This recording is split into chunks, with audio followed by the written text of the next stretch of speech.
Au Kenya, au moins 2 personnes tuées dans une explosion.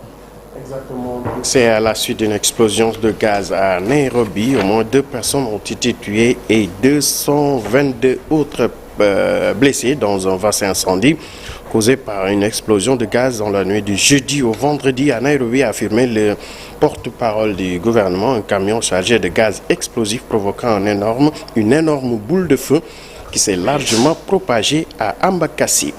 Israël, les États-Unis ont annoncé hier de rares sanctions visant des colons israéliens extrémistes accusés de violence à l'encontre de Palestiniens en Cisjordanie occupée. Le président Joe Biden dénonçait une situation dite intolérable. La situation en Cisjordanie, en particulier les niveaux élevés de violence des colons extrémistes, les déplacements forcés de personnes et de villages, la destruction des biens a atteint des niveaux intolérables, a précisé le chef de l'État, le président américain.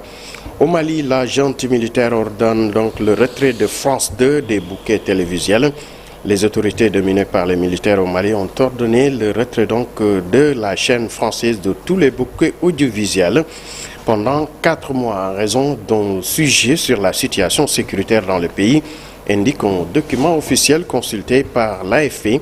La haute autorité de la communication reproche au sujet diffusé en janvier par France 24 dans son journal du soir de se livrer à une apologie du terrorisme. Et pour terminer, 3 ans de prison, dont 2 avec sursis, et 150 000 € d'amende ont été requis hier à Paris contre Pascaline Bongo, fille du défunt chef de l'État gabonais Omar Bongo et sœur de l'ex-président du même pays, de l'ancien peut-être président de Gabon Ali Bongo. Cette ancienne ministre est accusée donc de corruption passive d'agents publics étrangers.